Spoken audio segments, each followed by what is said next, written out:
अध्याय 16 दैवी तथा आसुरी स्वभाव।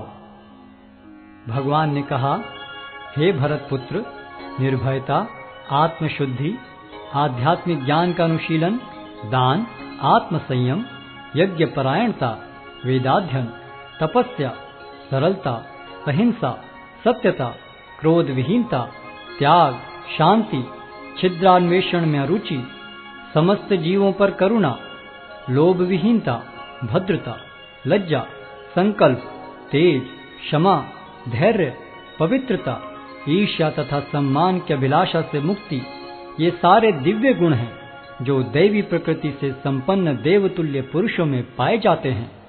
हे प्रतापुत्र, दंभ, दर्प, अभिमान, क्रोध, कठोरता तथा ज्ञान ये आसुरी स्वभाव वालों के गुण हैं।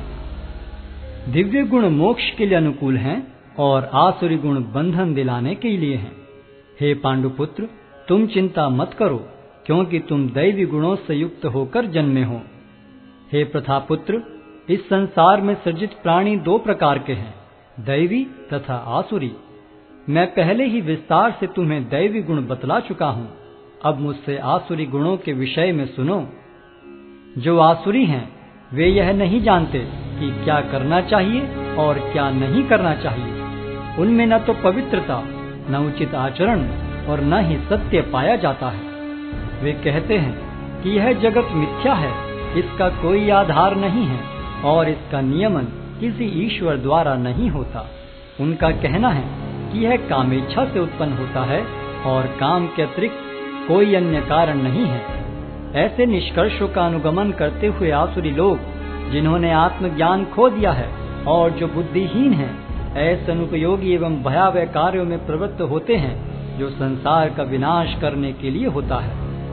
कभी न संतुष्ट होने वाले काम का आश्रय लेकर तथा गर्व के मद एवं मिथ्या प्रतिष्ठा में डूबे हुए आसुरी लोग इस तरह मोहग्रस्त होकर सदैव क्षणभंगुर वस्तुओं के द्वारा अपवित्र कर्म का व्रत लिए रहते हैं।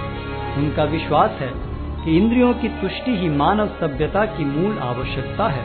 इस प्रकार मरण काल तक उनको अपार चिंता होती रहती है। वे लाखों इच्छाओं के जाल में बंधकर तथा काम और क्रोध में लीन होकर इंद्रिय तृप्ति के लिए अवैध ढंग से धन संग्रह करते हैं। आसुरी व्यक्ति सोचता है, आज मेरे पास इतना धन है और अपनी योजनाओं से मैं और अधिक धन कमाऊंगा। इस समय मेरे पास इतना है, किंतु भविष्य में यह बढ़कर और अधिक हो जाएगा। वह मेरा शत्रु है और मैंने उसे मार दिया है और मेरे अन्य शत्रु भी मार दिए जाएंगे। मैं सभी वस्तुओं का स्वामी हूँ, मैं भोक्ता हूँ, मैं सिद्ध, शक्तिमान तथा सुखी हूँ। मैं सबसे धनी व्यक्ति हूँ और मेरे आसपास मेरे कुलीन संबंधी हैं। कोई अन्य मेरे समान शक्तिमान तथा सुखी नहीं है। मैं यज्ञ करूँगा, दान दूंगा और इस तरह आनंद मनाऊंगा। इस प्रकार ऐसे व्यक्ति अज्ञानवश मोहग्रस्त होते रहते हैं।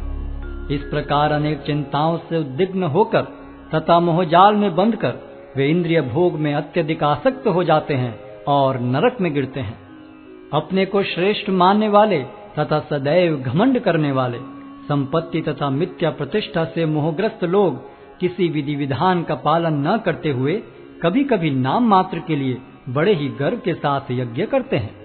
मिथ्या अहंकार, बल, दर्प, काम तथा क्रोध से मोहित होकर आसुरी व्यक्ति अपने शरीर में तथा अन्यों के शरीर में स्थित भगवान से ईर्ष्या और वास्तविक धर्म की निंदा करने लगते हैं। जो लोग ईर्ष्यालु तथा क्रूर हैं और नराधम हैं, उन्हें मैं निरंतर विभिन्न आसुरी योनियों में भव सागर में डालता रहता हूँ। हे कुंती पुत्र, ऐसे व्यक्ति आसुरी योनि में बारंबार जन्म ग्रहण करते हुए कभी भी मुझ तक पहुँच नहीं पाते। वे धीरे धीरे अत्यंत अधम गति को प्राप्त होते हैं। इस नरक के 3 द्वार हैं, काम, क्रोध तथा लोभ। प्रत्येक बुद्धिमान व्यक्ति को चाहिए कि इन्हें त्याग दे, क्योंकि इनसे आत्मा का पतन होता है।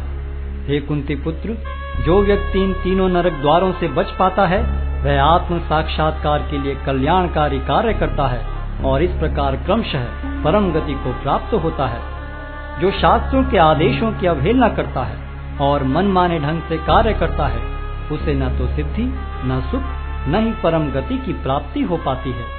अतएव मनुष्य को यह जानना चाहिए कि शास्त्रों के विधान के अनुसार क्या कर्तव्य है और क्या अकर्तव्य है। उसे ऐसे विधि विधानों को जानकर कर्म करना चाहिए जिससे वह क्रमशः ऊपर उठ सके।